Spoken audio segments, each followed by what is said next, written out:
Une voiture de 1400 kg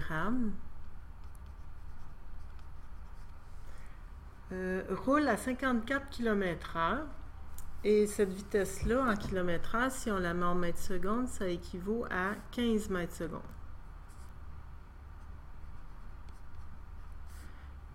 On a juste à faire 54 fois 5/18 pour savoir la vitesse. Elle freine brusquement et s'arrête 30 mètres plus loin.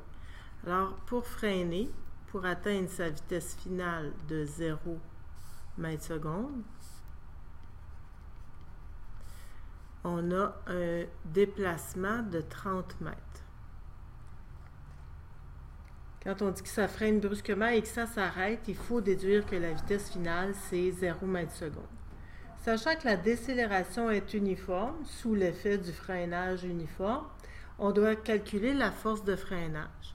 Pour calculer la force de freinage, on a un outil qui s'appelle F égale ma.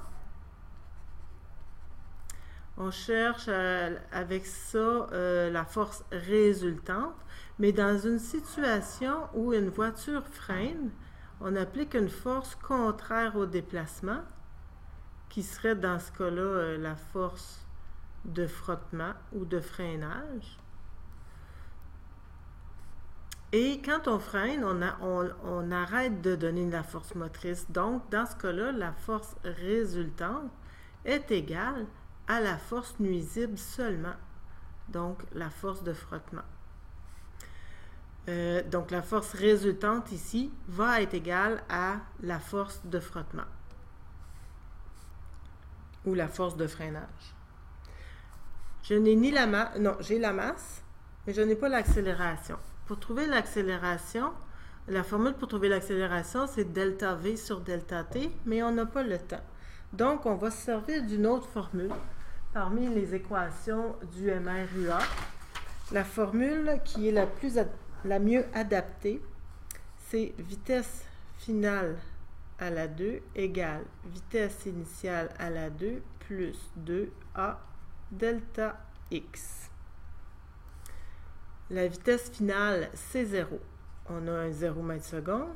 La vitesse initiale à la 2, c'est 15 mètres secondes à la 2 plus 2 fois A fois 30 mètres.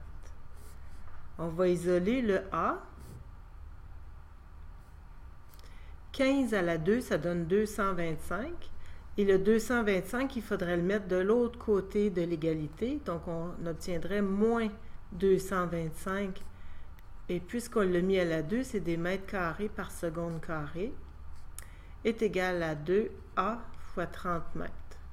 Pour isoler le A, on va diviser par 2 fois 30 mètres. Donc, on va diviser par 60 mètres.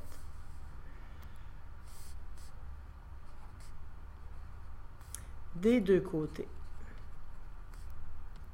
On va obtenir une accélération négative égale à 3,75. 3,75. Et les unités, le mètre ici va annuler un des deux qui sont en haut. Donc, on va obtenir des mètres secondes carrés, ce qui est tout à fait approprié pour une accélération. L'accélération est négative puisque c'est une décélération sous l'effet d'une force de freinage. Quand on a l'accélération, on va la porter dans la formule de la deuxième loi de Newton. On va chercher la force de frottement ou la force de freinage